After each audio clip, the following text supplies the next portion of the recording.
What is going on, YouTube? I am back. It's been a while. It's been about 8 months, and I just want to go ahead and give you guys a nice video, man. It's been so long. I'm sorry for leaving you guys for so long, but we'll explain that in the next video. But on today's video, we're going to be talking about why anime is so prevalent in the car culture today.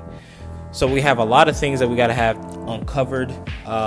There's many reasons why anime has become such a prevalent thing in car society now. Some people hate it, some people love it, some people are indifferent towards it, and some people are just inviting about it.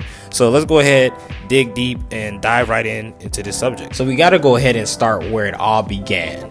It all originated from Japan, the JDM culture. Since animation from Japan, we have our iconic superstars such as DBZ, we have our legendary Goku, we have our Luffy from One Piece, Naruto, we have Cowboy Bebop, the Gundam series, so on and so forth. And since anime has just been evolving over the last 2 decades, we've just had an emergence of North American culture just taking over in a sense of loving this new craze of anime.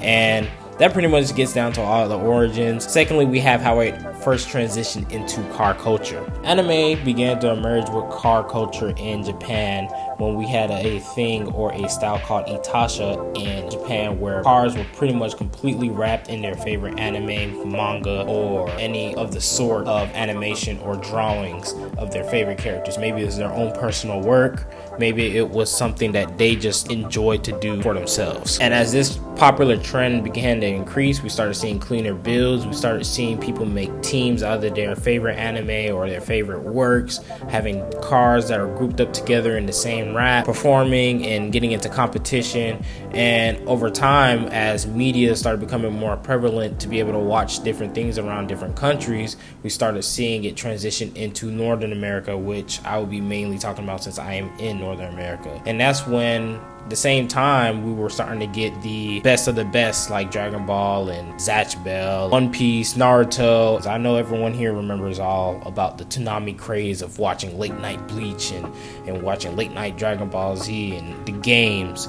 And from then on and then forth, we started having this anime craze. It was really just a form of expression, a form of a hobby. Some people got into cars and they also wanted to express what they loved through their own vehicle. So they'll put their favorite anime sticker on there. We first started seeing anime stickers in 2015 up until today with our favorite Kakashi stickers or Naruto stick. Kind of brought us together. Then we started seeing more car shows such as Import Alliance, Slammed Enough, Stanced Enough, Hella Flush events, and just our regular cars and coffee meets that we usually typically go to have vendors that were selling out their stickers. And it went and increased from stickers and went into coming t-shirts and t-shirt sales and different types of media for anime and cars put together. You started seeing Goku driving a 350Z.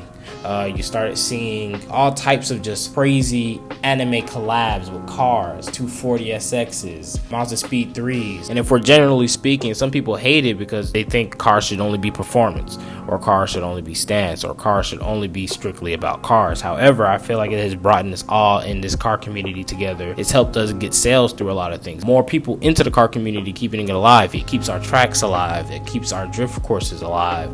It keeps brands that are very small, since car community is a very small percentage of the world, being able to sell more products. We were able to keep suspension companies open. We're able to keep performance parts open, people that make body kits and such as that, through having these events and having more people come out to our events. It brings people together and it brings unity. Another example of how anime and car culture has emerged has been the car themes. Some people base their interior designs off of a character. Next, you have your people that have their cars themed based off of the anime. And pretty much what they end up doing here is they base their car colors or theme or design off of a favorite anime character, whether that be Ukura from Bleach, Goku off of Dragon Ball Z. And lastly, it really just gives car people a storyline or a story to tell with their cars. Same way or similar in a way that anime will give you a plot, a storyline in different phases. We have where you were once in base form and then finally going from base form to obtaining a new skill or a new power, and from there you just keep growing until the end of the series. You can do the same thing with cars. It kind of represents the same way how we do in our own daily lives. We once were in elementary, then we went to middle school. We've learned different things. We've grown in so many different ways. Our cars also represent that ourselves. Once upon a time, I didn't think I would be able to work on a Z and do brakes or drop my transmission. Here I am doing it a third time just to make sure that I don't have an oil leak. So it just shows different phases that we can go through.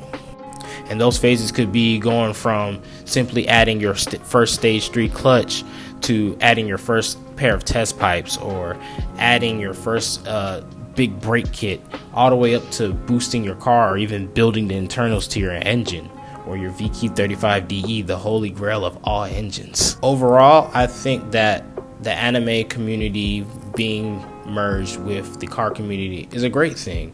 I don't think it's a terrible thing, and I'm not saying that based off of being biased because I watch myself, but I just think it brings all types of people together into things. Now, there are some rather questionable builds when it comes to the anime culture and the car community combined together, and it's not always going to be your cup of tea, just like it won't be for me. However, I have decided that I'm going to respect everyone else's builds and respect this is what they enjoy doing for themselves, and I encourage everyone else to also do the same, no matter how painful it could be. But that's all I have for you guys today.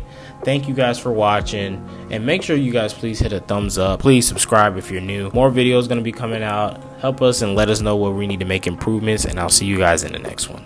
Peace.